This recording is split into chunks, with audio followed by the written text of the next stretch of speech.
The Battle Cats is a game with lots of stuff, I guess.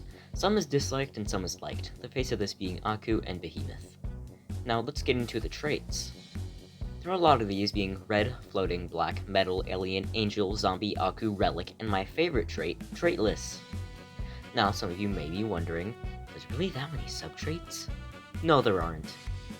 There's really only 6 subtraits, being Behemoth, Colossus, Sage, Eva Angel, Witch, and this weird one that exists according to the wiki for bases called Typeless. You can ignore the last 3 as they are collab subtraits and bases. You could argue starred aliens are a subtrait, but that really only counts for certain treasures. Well, let's get into our subtraits. Subtraits are a bit odd. All enemies have a trait, be it red, metal, or even traitless. They still all have one. But not all enemies have a subtrait. They don't appear in Empire of Cats, Into the Future, or Cats of the Cosmos, excluding Outbreaks. They only ever come in optional stages, UL and ZL.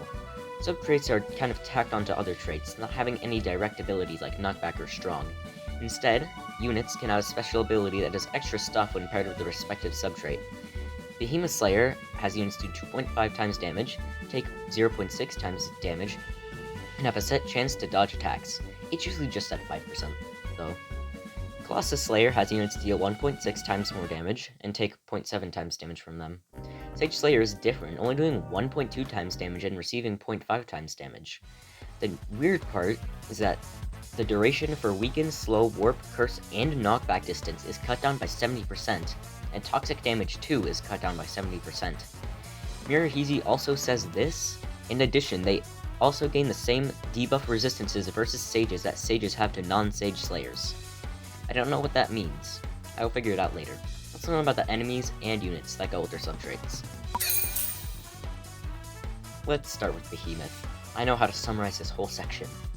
Courier. Behemoth came out second, at least in Japan. Mirahizi doesn't tell me when it came out in English. Behemoths are known for being in their own respective stages, being stages of Hidden Forest of Gakra, Ashvini Desert, and Jinfor Volcano. This has each stage guaranteed to have at least one Behemoth enemy, even if it's just a wild doge. The most known Behemoth I'd say has to be Aharujo. Why, you may ask?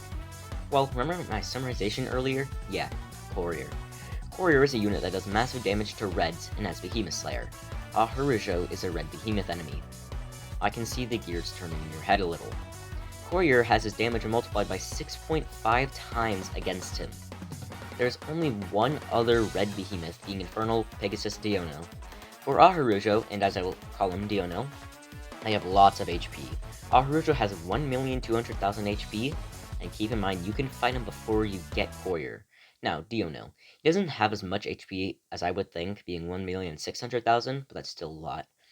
Courier can destroy Aharujo in a couple of hits, which isn't actually a lot, considering that he can dodge and is spammable. Might be around 13 hits, I'm not completely sure. This kind of set a trend for Behemoths to be overpowered, but on a good note, they are all Monster Hunter references. Overall, Behemoths are a bit odd. Now, time for Colossus. Colossus is a much less demanding subtrait, having only 12 enemies and 8 of those are in the events, with them as the boss. The most notable Colossus is easily Zero Luza, as he is the final boss of UL, excluding Dr. Nova. Also, Legrim looks really funny. To be honest, Colossus doesn't do much. I feel like we get more good than bad out of it. Tons of stage rewards and cool units like Liza, Sirius, Aset, and Dasalon. I don't understand why some people dislike Colossus specifically so much. It's okay. Colossus also appears in UL and ZL, but no main story chapters. Overall, Colossus is surprisingly simple. Last but not least, we have Sages. It is the newest subtrait, and trait in general, as it is the face of Zero Legends, like Relic is for Uncanny Legends.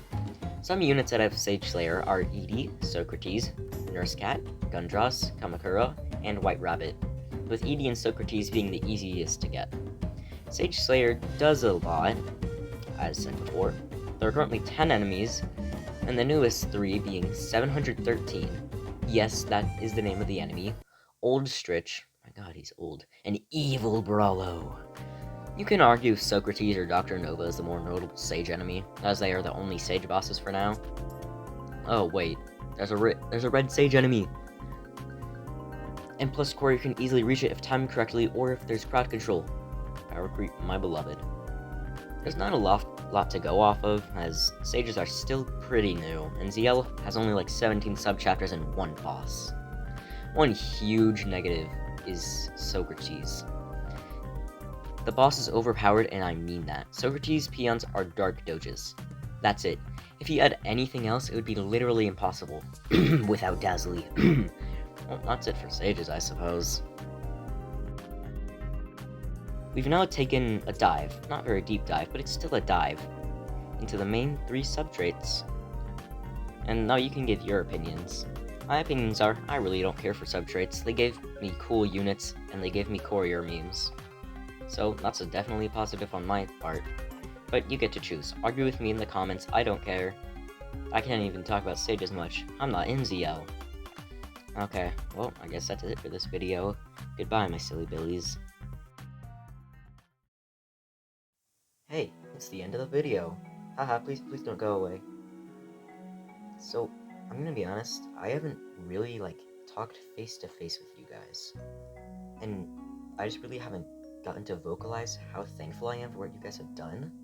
I mean, look at the other commentary videos. I did not think I would get to 13,000 views. That's actually insane. Not to mention 190 subscribers, considering the fact that I've only been doing this for a couple months. I would have expected to be at the most 100 by this point when I started. To be honest, I don't do this just because I want to grow up and become a big YouTuber and be famous. I do it because I just genuinely love it. It's just fun. And I don't want to do a desk job. That does not sound fun. But yeah, I just really want to thank you. I really don't know what else to say. This part is completely unscripted. I thought about it for 2 minutes. Well, now that it's the full end, I can start to chill. Subscribe, give me a comment. And once we reach 200 subscribers, I will do something. You can give me ideas. Join the Discord server. All of the thanks to the 2 members currently. You're the GOAT. I forgot to pluralize it. This is still unscripted too. And also thanks to Canned Juice for inspiration and putting the videos on screen. This is also only going in 1 take. I'm too lazy to do 2 takes. Okay, bye.